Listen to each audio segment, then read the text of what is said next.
Bom dia a todos, que a bênção do Senhor esteja sobre nós. Vamos começar então nossa EBD nessa manhã de domingo. Vamos orar, pedindo que o Senhor nos abençoe e que o seu Santo Espírito esteja nos instruindo. Vamos orar então. Obrigado, Deus, por essa manhã. Obrigado porque Tu tens cuidado de nós, tens nos sustentado. Obrigado por mais esse dia de vida. E pedimos ao Pai que Tu venha nos abençoar com esse estudo, um estudo tão importante relativo às profecias sobre os acontecimentos dos últimos tempos.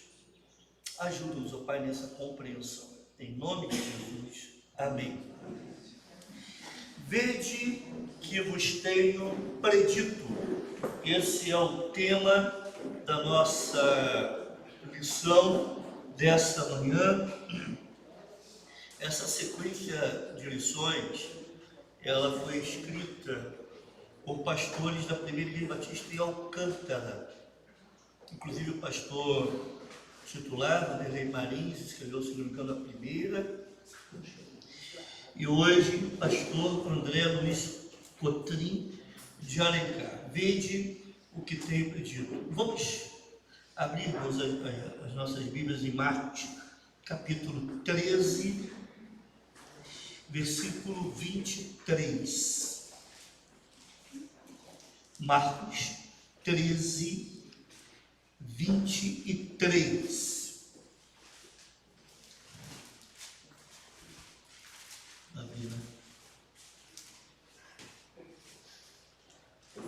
Muito bem. O texto então diz assim: estai vós de sobreaviso, tudo vos tenho predito. Me lembro que logo assim que começou a pandemia da Covid e o isolamento, foi decretado e nós precisamos ficar em casa, muitos profetas do caos, se levantaram. Quantos homens, mulheres também, se levantaram trazendo profecias e anunciando que o fim estava próximo, o fim estava chegando, e que aquele período de pandemia nada mais era do que um indicativo de que o fim estava próximo. Naquele período, então, nós fizemos umas transmissões online. Se não me engano, foi a primeira transmissão que nós fizemos isso. Lá da sala de casa, tudo adaptado e por misericórdia e graça, funcionando. Deus deu inteligência ao João que pudesse fazer aquela transmissão online. E das duas transmissões que nós fizemos, nós falamos sobre a questão dos sinais dos tempos, E fizemos uma abordagem, um estudo baseado, foram dois, por sinal, baseado em Mateus capítulo 24, simplesmente para instruir a igreja e quem quisesse assistir também, sobre essas questões. O que a Bíblia, de fato, nos ensina a respeito dos últimos acontecimentos? O que deve nos orientar, como que nós devemos proceder e se deveríamos ficar assustados ou não, Muita gente extremamente preocupada e ansiosa com o que iria acontecer. Em Mateus 24, então, nós temos esse famoso sermão profético, ou aquela profecia do Monte das Oliveiras. E esse sermão de Jesus, irmãos, nós temos o sermão do monte, Mateus 5, 6 e 7, e nós temos esse outro sermão do monte, que no caso é o sermão profético. Nós encontramos lá em Mateus 24 e 25, isso é tão importante que esse sermão também é repetido nos outros evangelhos sinóticos. Mateus 24, 25, Marcos 13 e Lucas 21. Então, quando é bem repetido assim para os evangelistas, ou pelos evangelistas, é algo que merece uma consideração, e também essa repetição, ela nos ajuda a entender algumas passagens. É uma interpretação meio que horizontal, não é? Você percebe aonde tem outras citações nos evangelhos daquela passagem, se tem alguma coisa a mais que vai te ajudar da interpretação bíblica. Meu querido irmão, aqui eu quero abrir um parênteses. Eu espero que você já esteja numa determinada altura da sua vida cristã, que você se preocupe em interpretar as passagens. Aí você vai fazendo aquelas comparações com outros evangelhos, com outras partes da Bíblia que aquela passagem se encontra, e assim isso vai te ajudando. Obviamente que existe também uma etapa vertical, né? Você precisa entender como é que aquela passagem está dentro do contexto do próprio capítulo, do próprio livro e da própria Bíblia, senão muita coisa estranha começa a surgir. Por isso que surgiram tantas profetadas, né? Naquele período que nós começamos a pandemia. Então Jesus acaba dando instruções nesse sermão profético dos eventos que iriam ainda acontecer, né? Mas qual o propósito disso? Por que Jesus então traz essa instrução? Qual é a função da profecia, irmão?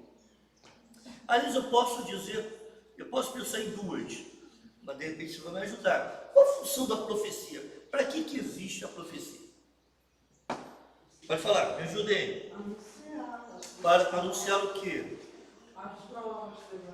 Ok, mas eu estou falando de profecia, irmã, mesmo de fatos que irão acontecer, não é? Qual a função? Por que isso está registrado na Bíblia?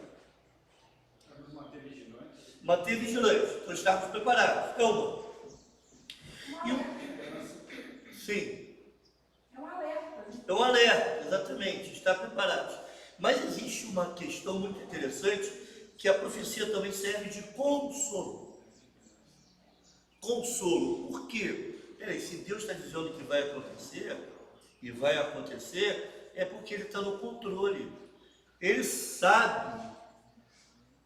E as coisas vão acontecer, não a revelia da sua soberania, do seu senhorio soberano. E se Deus está no controle, meu irmão, isso deve servir de consolo para os nossos corações. Então as profecias, elas acontecem nesse sentido, tá bom?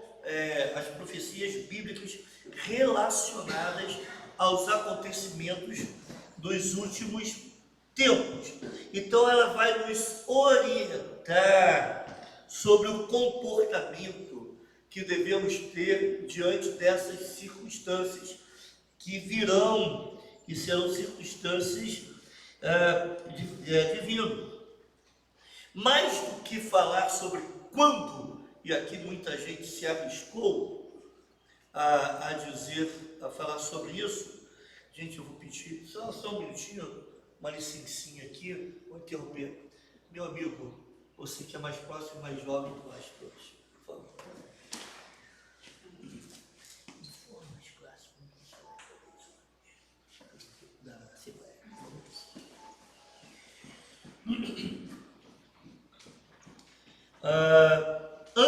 Mais importante do que falar sobre quando, e aí muita gente começou a levantar algumas ideias, né? Os testemunhos de Jeová previram a volta de Cristo pelo menos umas 15 vezes e erraram em todas, né?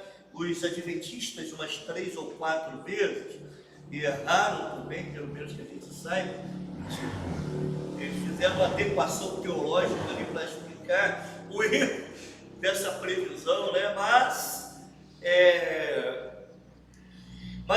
mais do que saber o quando, é saber o como que isso vai acontecer. E os textos bíblicos, Na realidade, estão mais preocupados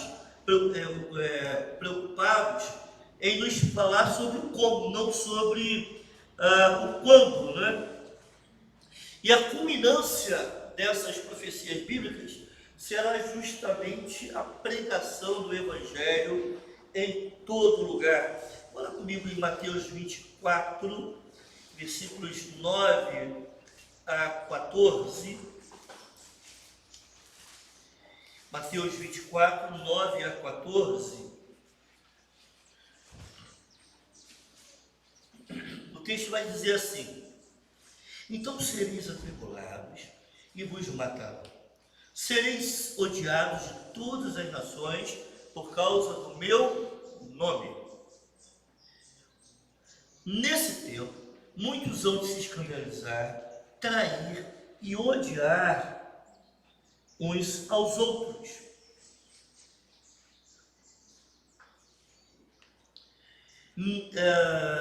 11. Levantar-se-ão muitos falsos profetas, e enganarão muitos, e por se multiplicar a iniquidade, o amor se espalhará de quase todos. Aquele, porém, que perseverar até o fim, esse será salvo.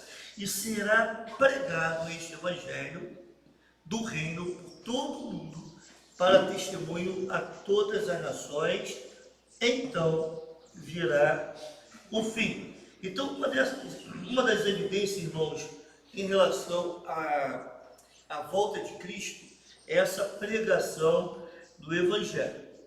Irmãos,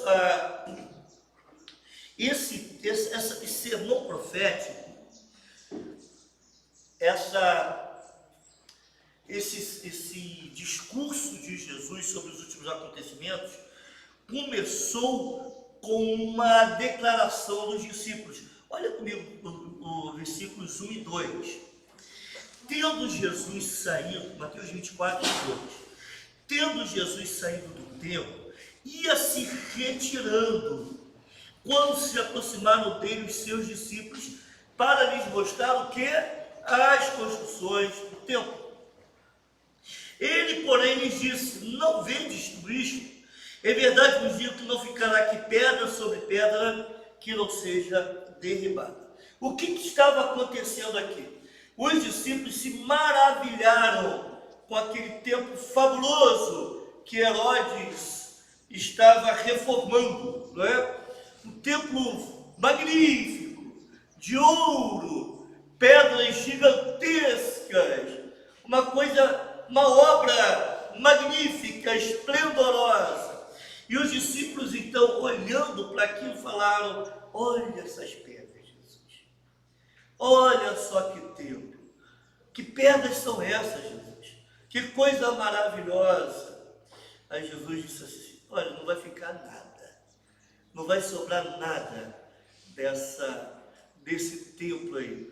Nenhuma dessas pedras vai restar. E não restou nenhuma daquelas pedras gigantescas que faziam parte do templo daquela época. Isso aqui, irmão, serve de alerta. Por quê? Muitos de nós estão mais distraídos com as coisas dessa vida, com as belezas do mundo natural, mas estão míopes para as verdades eternas. Muitos de nós estão encantados, se deleitando com as coisas que Deus criou. Estão aproveitando a criação, mas o coração deles está mais na criação do que no Criador. Em vez de voltarem os seus olhos para o Criador, estão prestando mais atenção, estão valorizando mais a criação. É isso que acontece. Por que muitos estão fracos na fé? Por que muitos estão frios na fé? E qualquer coisa é motivo para não orar, é motivo para não ler a sua Bíblia, não estudar, é motivo para não estar presente nos cultos, Irmãos, como pastor da igreja, estou cansado. Estou cansado. Temos um grupo bom aqui, graças a Deus por isso. Mas onde estão os outros? Será que estão mais envolvidos com a criação do que com o Criador? Mas pastor é muito igrejeiro, não é? Pastor valoriza demais a igreja. Peraí, a Bíblia ensina que Cristo deu o seu sangue para purificar a sua igreja. Então eu não entendo essa falta de valorização que se tem. As pessoas só ficam doentes domingo. Domingo está sempre uma gripe, sempre uma dorzinha, mas trabalham de segunda a sexta. As pessoas vão visitar os outros domingo, ou recebem visitas domingo. Irmãos, eu não entendo isso. Eu continuo não entendendo. Eu acho que eu vou morrer sem entender isso. E daqui a pouco você passa 1, 2, 3 semanas sem botar os pés na igreja. Se fosse somente isso, mas eu duvido, porque até agora, todas as pessoas que se ausentaram da comunhão dos santos, eles se afastam de Deus. Eu duvido que essa pessoa esteja lendo sua Bíblia e esteja orando em casa. E alguns até falam assim: pastor, eu não preciso estar na igreja para ser crente. Bom, se você é crente, você é obediente. Porque a fé, ela é demonstrada. E o fruto da fé é a obediência. Então não tem como receber Cristo como Salvador se não recebê-lo como Senhor. Muito bem. Estamos encantados, muitos estão, melhor dizendo, encantados com a criação e estão deixando de lado o Criador. E esses discípulos estavam fazendo isso. Aí Jesus falou: está vendo? Irmãos, tudo isso que você está vendo aqui não vai restar nada. Um dia, Deus vai destruir todo o planeta pelo fogo. Nós não vamos ficar aqui, irmãos. Virá um novo céu e uma nova terra. E a gente desvaloriza demais. É a nossa casa, é o nosso carro, é o nosso cantinho. E no final de contas a gente vai ficar lá, não sei quantos metros que tem uma cova. É ali para lá que você vai, né? Pois é. Às vezes vem 7 pau. Foi, não? O templo, segundo o relato bíblico, foi construído em 46 anos. Em 46 anos. E Isso. o Senhor Jesus falava. A palavra que em 3 dias ele ia derrubar, em 3 dias ele ia levantar. E eles não entendiam nada sobre isso. Então, e se o pastor quiser falar um pouquinho sobre isso. Então, quando Jesus falou que em 3 dias seria derribado, ele não está falando sobre o templo de Herodes, ou aquele templo de Jerusalém. Ele está falando sobre o seu próprio corpo, não é? E sobre a sua ressurreição. Ele está usando aquilo ali para se referir a si próprio. As pessoas pegaram aquilo e usaram como acusação contra Jesus lá no Sinédrio. Mas está falando sobre si mesmo. Porque esse templo, eu não sei quanto tempo levou para eles destruírem, mas não foi demorado não, foi rápido. Né? Os exércitos chegaram, ficou no pó, na realidade. Destruíram tudo. Mas, em primeiro lugar, nós temos a questão da queda de Jerusalém, isso relacionado com a segunda vinda de Cristo. Os elementos que compõem as palavras proféticas proferidas por Cristo nesse sermão, estão relacionadas às perguntas feitas pelos discípulos. Nós lemos os versículos 1 e 2, vamos ler o 3 também.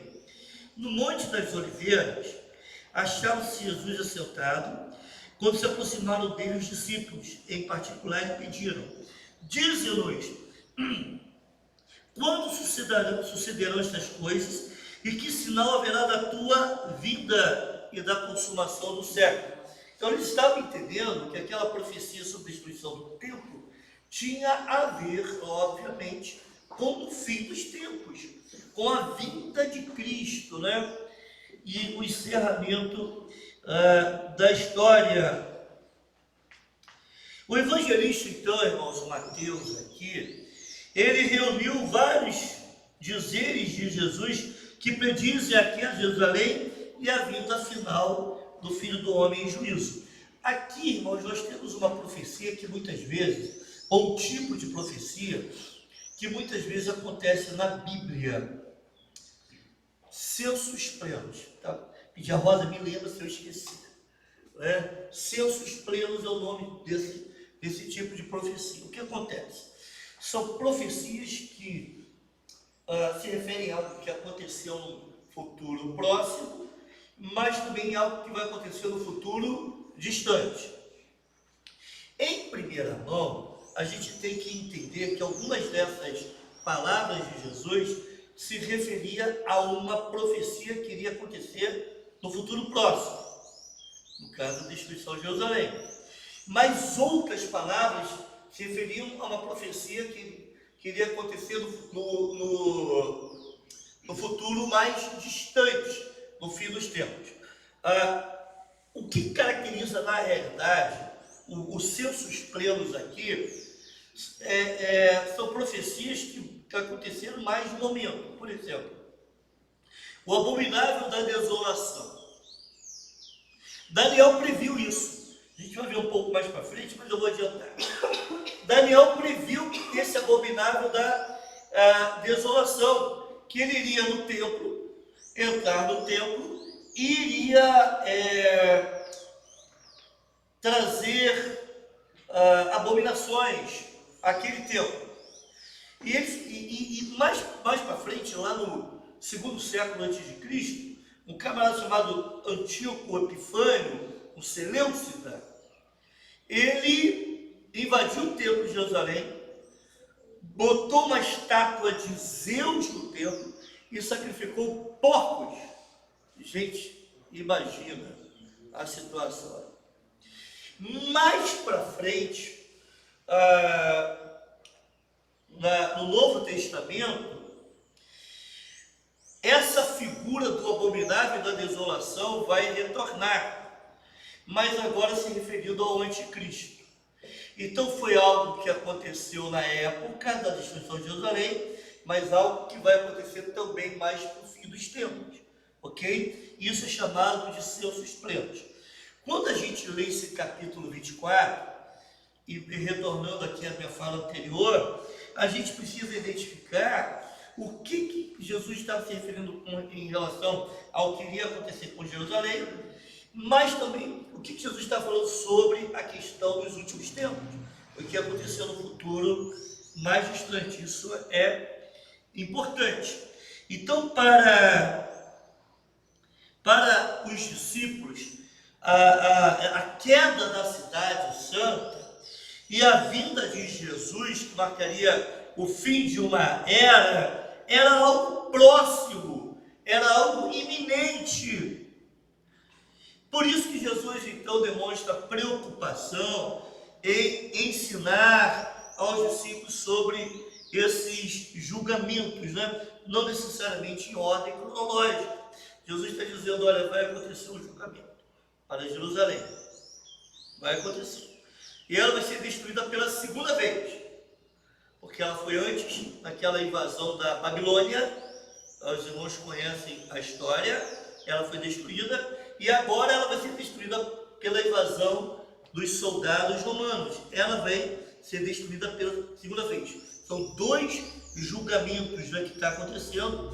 E melhor dizendo, esse primeiro julgamento que está acontecendo na época, ali 37 anos mais ou menos depois do ano 70, depois de Cristo, Jerusalém foi destruída, mas Jesus também está se referindo ao julgamento posterior, final, ao juízo final que vai acontecer nos fins dos tempos. Jesus então está dizendo para os discípulos, está ensinando, né, a não deixarem se enganar com afirmações dos falsos messias. Irmãos, quantos falsos messias surgem quando a coisa fica apertada, quando a coisa fica preta, né? E se a gente não se apoiar na Bíblia, você acaba se enganando, né? Se deixando levar por esses falsos messias, por esses falsos profetas.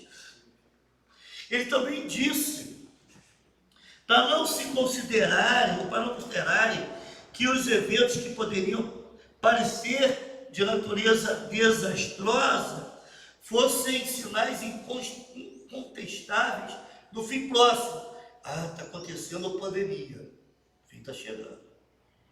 Está acontecendo guerra lá na Ucrânia e na Rússia, o fim. Não é? O mundo vai acabar numa guerra nuclear. A Bíblia não ensina isso. Não são os homens que vão destruir o planeta, o próprio Deus, não são os homens. Não é? Então não acredite nessas questões que se levantam.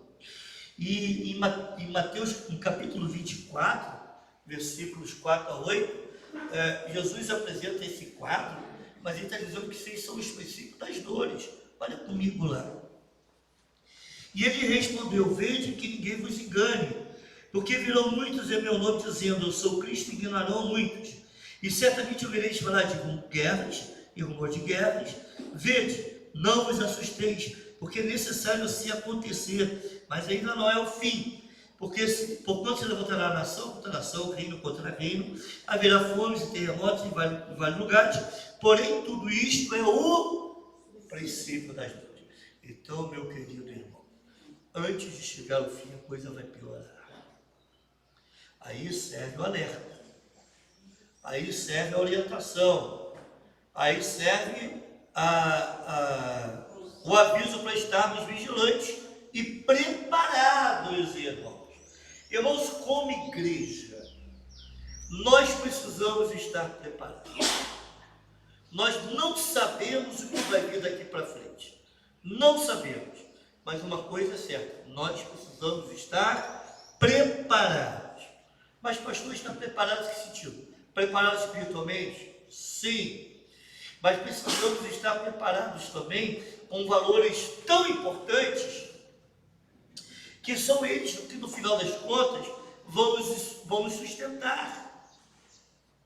A coisa aí fora pode estar desabando, e a tendência da sociedade é o caos. Infelizmente, isso é o que a gente está... É isso que estão construindo.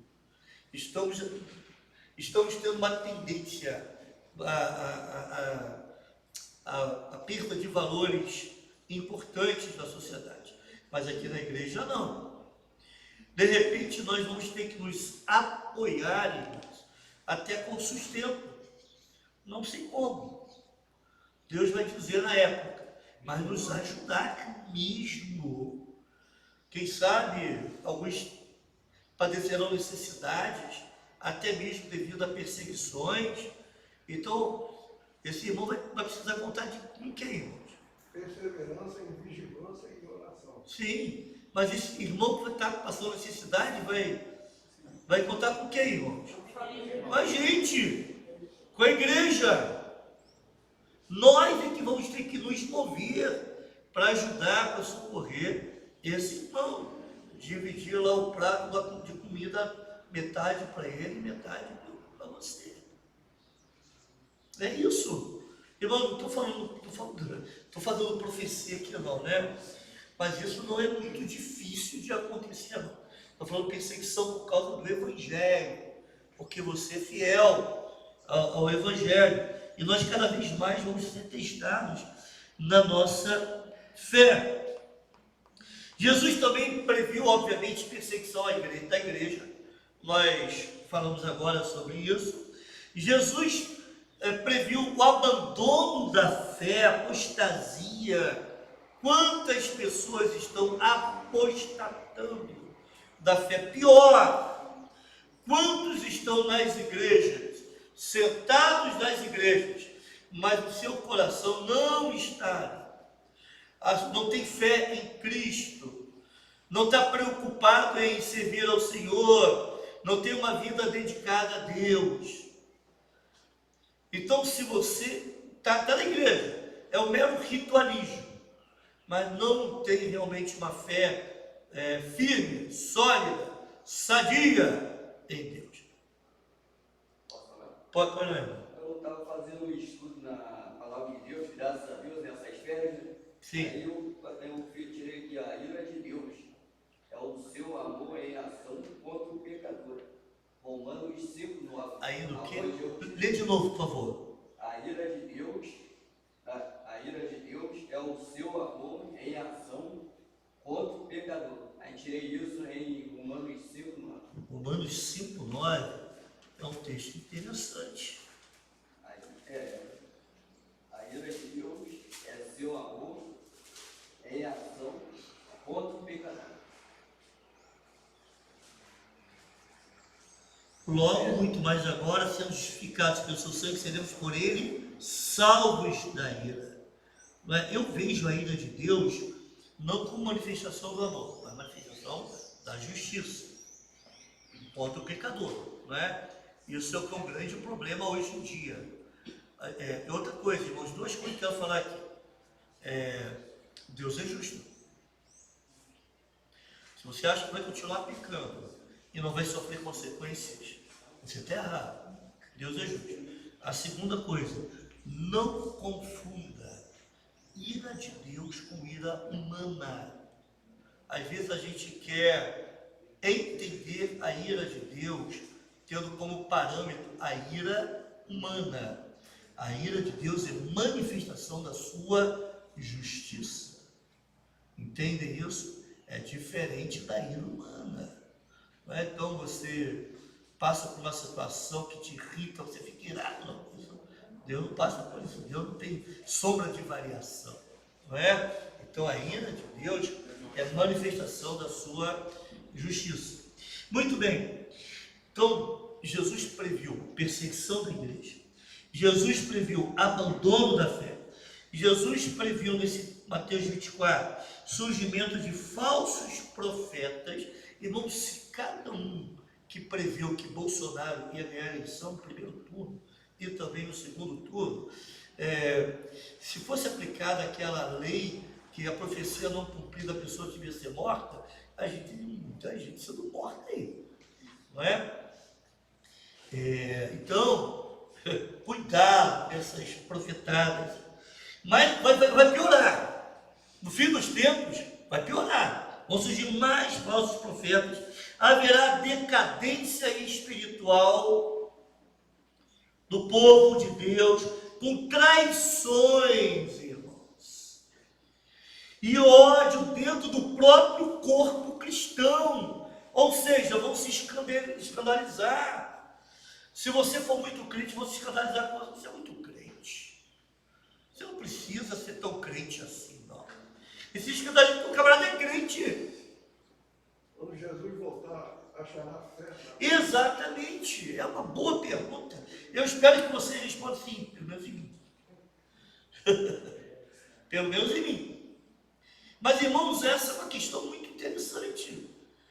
Pensa bem, irmãos, a perseguição, às vezes a gente olha e pensa que a perseguição vai vir lá de fora, mas a perseguição vai começar dentro das próprias igrejas.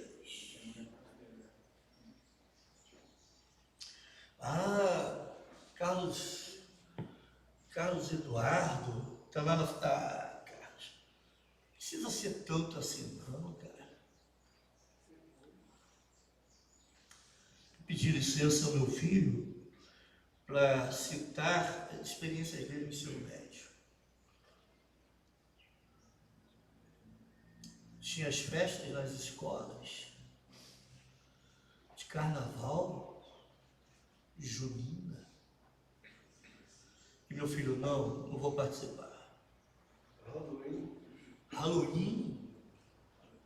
Enquanto que outros membros de igrejas, inclusive batistas, filhos de pastores de igrejas evangélicas, participando de uma forma natural. Aí olha para o camarada que não é assim não. E normalmente é deixado de lado, sim. Que não faz as mesmas coisas que o outro crente está fazendo. Irmãos, a coisa é muito séria. Eu não sei se os irmãos já perceberam que está escrito do lado de fora do templo. Acho que em 2016 a gente decidiu que esse seria o lema da igreja. Uma igreja séria para aqueles que buscam um cristianismo sério. E se essa igreja quiser ser séria, ela vai ser mal vista por outras igrejas. A gente não vai fazer algumas coisas que outras igrejas estão fazendo. E o que me impressiona, eu estava conversando com a Rosa, o crescimento de algumas igrejas é uma coisa impressionante. Igrejas batistas. E normalmente recebendo membros de outras igrejas. Cadê a evangelização? Cadê a busca pelo perdido? Igrejas crescendo de pessoas. E outros até se achegam porque gostam do movimento. Gostam do que está sendo feito. A pessoa alegre, feliz, contente. Esse tipo de gente, irmãos, eles não entendem o que é ser crente de fato. E quando vem, você é muito esquisito. Você é muito estranho. É uma pessoa estranho perto. É uma pessoa esquisita. Pastor, eu ouvi de um vídeo uma vez falando que esse negócio de ser crente é sofrer, eu estou fora. Né? Sim. Aí Pedro fala assim: sofre, pois, comigo as aflições como bom soldado de Cristo Jesus. Irmãos, não é fácil ser crente. Quem disse que é fácil? Não é fácil para ninguém.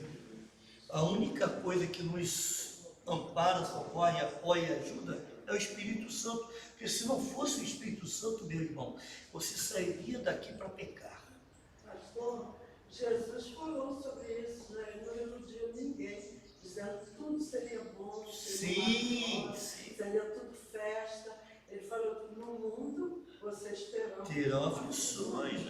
E falou: olha, da mesma forma como perseguiram a mim, perseguirão a vós, os pais vão pegar os filhos.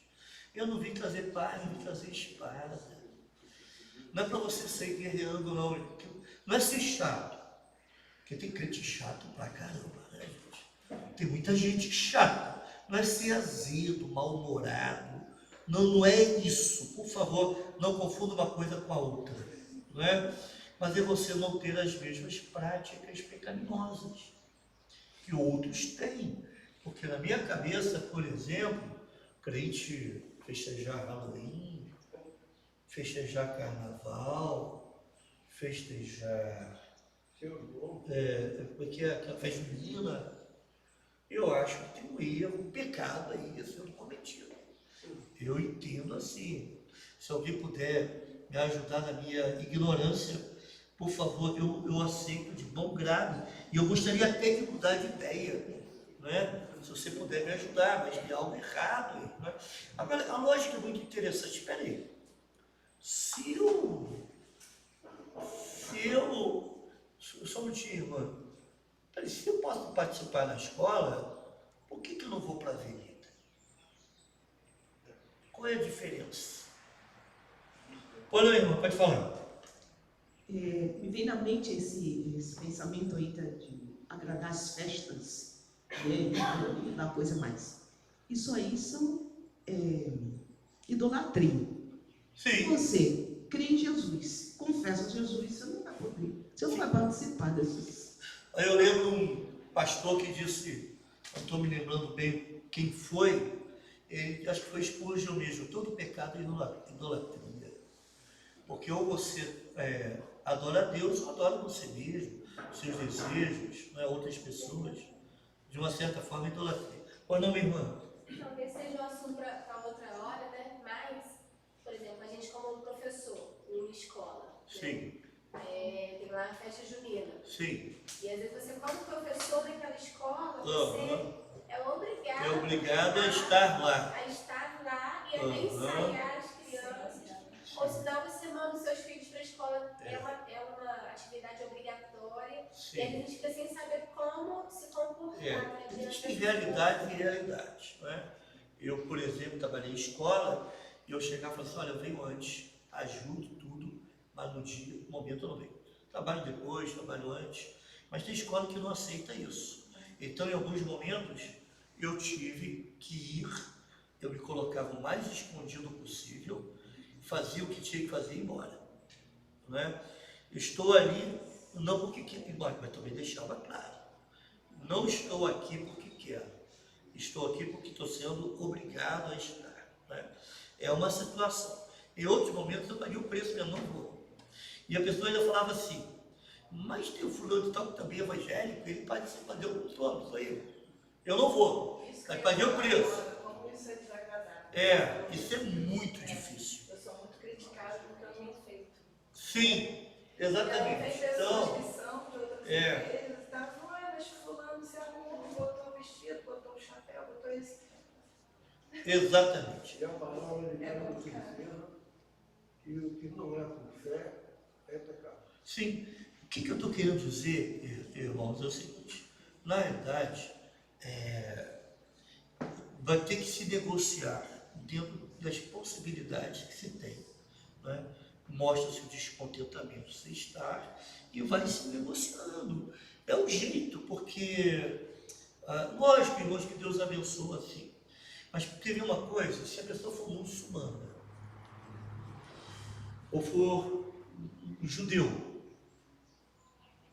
e tiver que dar no sapão, não vai. E se alguém obrigar a ir, ela pode processar a escola. Que a lei garante isso. Entende? Eu tinha um amigo que ele era muito malandro, né? Então, quando tinha atividade aos sábados, ele não ia. Ele falou, não, eu sou adventista, não era nada. Né? Isso ele era, mas não ia. Não é? Não frequentava, sou adventista, não precisa falar nada. Né?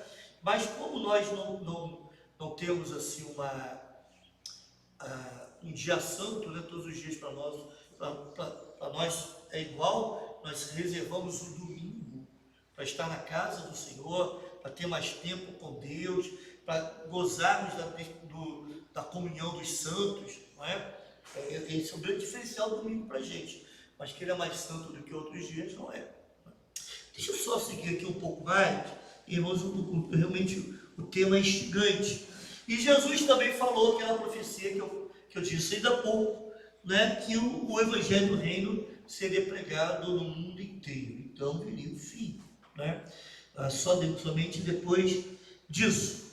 Aí, mais para metade do livro, talvez até um pouco antes, a partir do versículo 15 de Mateus 24, Jesus vai falar sobre as questões relacionadas diretamente à destruição de Jerusalém. E é aqui que muitas pessoas não entendem. Nós estamos falando sobre Jerusalém aqui, sobre a destruição de Jerusalém, dos versículos 15 aos versículos 28. E às vezes algumas pessoas querem pegar essa passagem específica e trazer também para os acontecimentos futuros. Não é para ser feito isso, é um erro, tá? É um erro de interpretação. Jesus fala sobre o abominável da desolação, conforme eu falei, né, está lá em Daniel capítulo 11 e 12.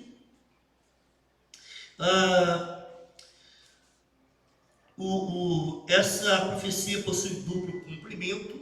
Eu falei que a questão que o termo census plenos, não é? Você tem um cumprimento próximo, mas também um cumprimento futuro.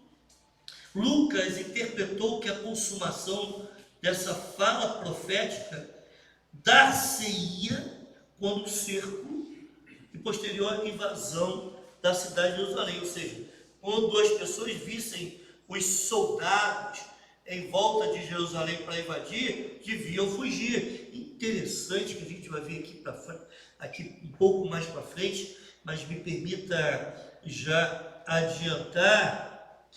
Alguns cristãos, ouvindo essa palavra de Jesus, ouvindo esse sermão profético, quando no ano 70 os soldados cercaram Jerusalém, eles fugiram para os montes. E Jesus fala isso: olha, quando vocês verem esses sinais, fujam para os montes. E eles fugiram para os montes, fugiram para Pela, na Pérea, uma das cidades de Decápolis. E para chegar lá tiveram que fazer uma viagem de 160 quilômetros. Exatamente. E tiveram que atravessar através dos montes de Judeia e de Moabe. Eles fugiram para os montes, entende? Eles ouviram o discurso de Jesus, essa mensagem, esse sermão profético de Jesus, esse alerta de Jesus, e pá, os soldados estão aqui, vamos partir, porque Jerusalém vai ser destruída, conforme Jesus previu. Então aqui a gente já está lidando com o cumprimento das profecias. Esses chamados sinais dos tempos, anunciados por Jesus, servem para confirmar a verdade de suas palavras. Irmãos, o que eu acho muito interessante na Bíblia, eu estava lendo um pouco sobre profetas e profecias há algum tempo atrás, um livro interessante que me deu também, né? Eu li aquele livro todo, rapaz, eu devorei. Mas uma coisa interessante que eu gosto de ver em profecias, a grande maioria das profecias do Antigo Testamento se cumpriram não muito depois, mas se cumpriram. Outras profecias ainda vão se cumprir. Profecias do Novo Testamento relacionadas a essa se cumpriram não muito depois. Então, às vezes a gente fica achando que a profecia vai ser dada para questões particulares. Irmãos, profecia bíblica está relacionada ao reino. A profecia bíblica, ela está relacionada ao plano, à história que Deus está dirigindo. Então, dificilmente você vai encontrar na Bíblia algum tipo de profecia relacionada a uma pessoa que não esteja envolvida com essa parte da história de Deus, com a história da redenção. Estão entendendo, irmãos? E hoje as pessoas querem mais ter um cartomante dentro das igrejas, né? Fala assim: olha, Maico, olha, você vai virar bom. Ok. Você vai comprar um Gol vermelho, ano 96, que estou vendendo, tá? Mas não é isso. As pessoas querem isso. Mas peraí, o que isso tem a ver com a história da redenção? Percebe, irmão? Eu estou querendo dizer, eu estou aqui brincando, mas estou sendo específico. Porque me parece que hoje, quando a gente lê os profetas maiores, os profetas menores, todas as profecias estão relacionadas à ação de Deus na história, não de forma particularizada. Mas o que eu acho interessante também é que, quando eu olho para trás e vejo que profecias que foram dadas se cumpriram, então eu posso crer que aquelas profecias que foram dadas, que ainda vão acontecer, se cumprirão. Ok? Então, as pessoas falam assim: mas pastor não. Mas a Bíblia e alguns teólogos liberais, é uma praga. Teologia liberal entra na igreja, faz a igreja crescer, depois a igreja acaba. Isso está acontecendo em toda a Europa e nos Estados Unidos.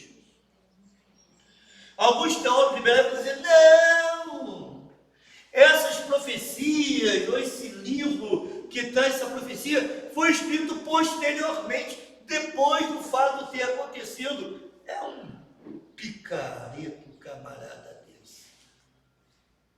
Aí de repente descobrem lá cavernas lá de Qumran, manuscritos antigos, trazendo profecias, principalmente de Isaías. E aí, meu camarada, como é que você explica uma coisa dessa? Essa é um trabalho, irmãos, diabólico. Olha, se um teólogo liberal chegar aqui, você vai ter dificuldade em identificar o erro. Ele fala de uma forma, são pessoas envolventes, cativantes, não é? E daqui a pouco você está crendo naquilo que ele está falando. Irmãos, eu entendo, eu vou abrir também aqui um parênteses, e o nosso tempo já está se encerrando. Quem dá o tom da teologia da igreja é o pastor. Eu entendo isso, não tem como. Porque quem investe mais tempo de púlpito é o pastor. Então ele vai dar a linha teológica. Mas se chegar um outro pastor com uma linha estranha, a igreja tem que estar atenta, irmãos, principalmente os mais velhos. Principalmente os mais maduros. Ah, pastor, é isso não. Não é isso que a Bíblia ensina, não. Porque tem muitos camaradas que foram formados em seminários e a forma deles mudarem a teologia saudável, de instruir teologia, foi se infiltrando dentro dos seminários e lá ensinando futuros pastores. Entendem? Essa foi a forma. O cumprimento desses eventos fortaleceu a fé dos primeiros crentes, bem como das gerações posteriores que puderam observar no curso da história a realização dessas profecias. Irmãos, aqui está, depois na sua revista, o irmão já deve ter estudado em casa, né? A revista é para você não estudar na hora, mas estudar em casa. Na revista tem vários episódios, vários relatos históricos de pessoas, inclusive, que não eram cristãs, falando do cumprimento dessas profecias de Jesus. Por gentileza, leia na sua casa. A importância de sermos vigilantes, de estarmos atentos, é a razão de ser dessas profecias de Jesus. Estarmos preparados, porque Cristo vai voltar no momento em que as pessoas não estão esperando. E o texto fala, como nos dias de Noé, pessoas bebiam, comiam, casavam e davam-se em casamento, despreocupados em Cristo. Irmão, não é pecado comer, beber, casar, se dá em casamento, falou, case, tenham filhos, e precisa encher mais a igreja, né? De crianças, por favor. Mas o problema é o descaso em relação à volta de Cristo. As pessoas não querem saber de Deus, não se preocupam com isso. Esse que é o problema. Então, de forma inesperada, quando veio o dilúvio, naquele tempo, também vai acontecer a volta de Cristo, e o encerramento da história e o juízo final. E o dever de vigiar mostra-se tão essencial que o Senhor Jesus vai usar 3 parábolas para falar sobre isso. A parábola das 10 virgens, tem leituras diárias aqui, os irmãos devem ter feito a leitura diária, eu não abro mão de fazer minha leitura diária. Tem a parábola das 10 virgens, a parábola dos talentos e também a parábola da figueira. São 3 parábolas que falam sobre a importância de estar atentos e estarmos atentos e vigiarmos a respeito da volta de Cristo.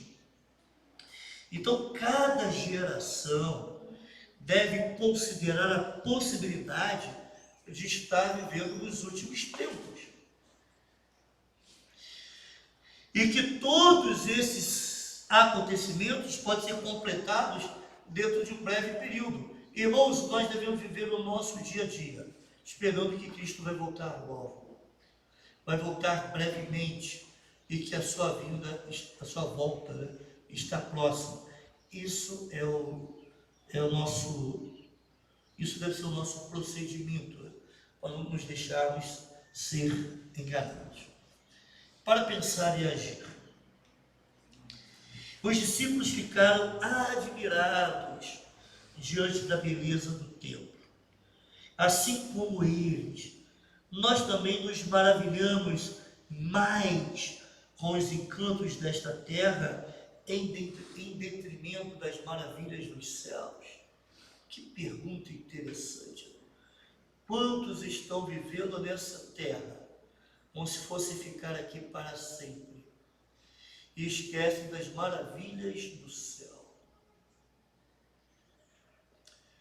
E nós precisamos ter mais a cabeça do céu, pensar mais em termos de céu, andar com os pés nessa terra, mas com a mente e o coração no céu, esperando essa oportunidade, ou através da nossa morte, ou através da volta de Cristo, de estarmos no céu.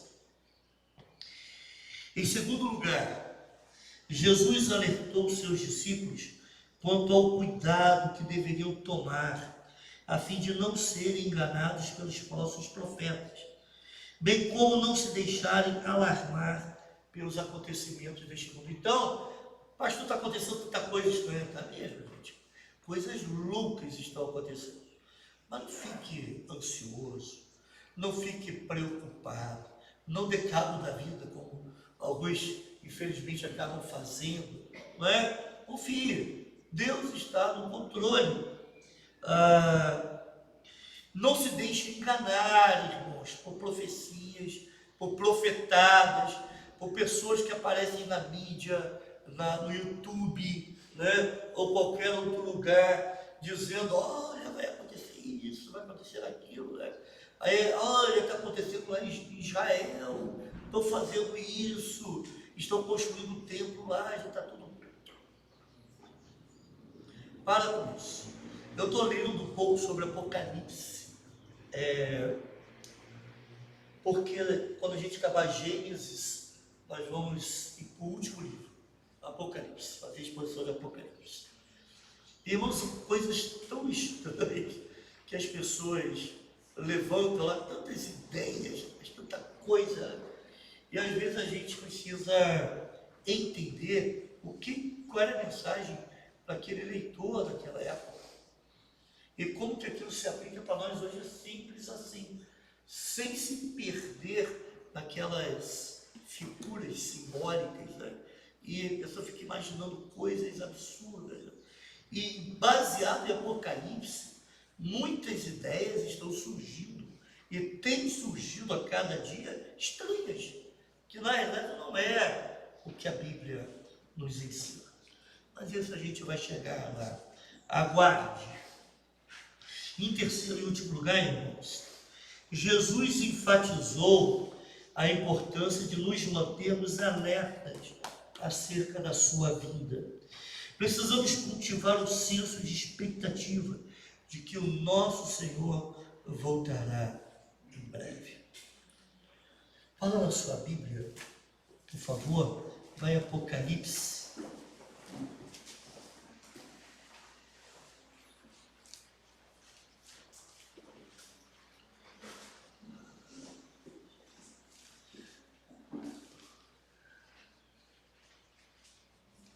Versículo 20. Então, último capítulo, 22. Último capítulo 22, eu falei 20, né? É capítulo 22, versículo 20.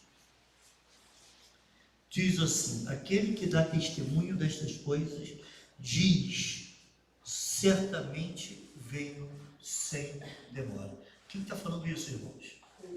O próprio Cristo. Amém. Vem, Senhor Jesus. Maravilha. Vem, Senhor Jesus. É isso que nós precisamos almejar e desejar. Vamos orar?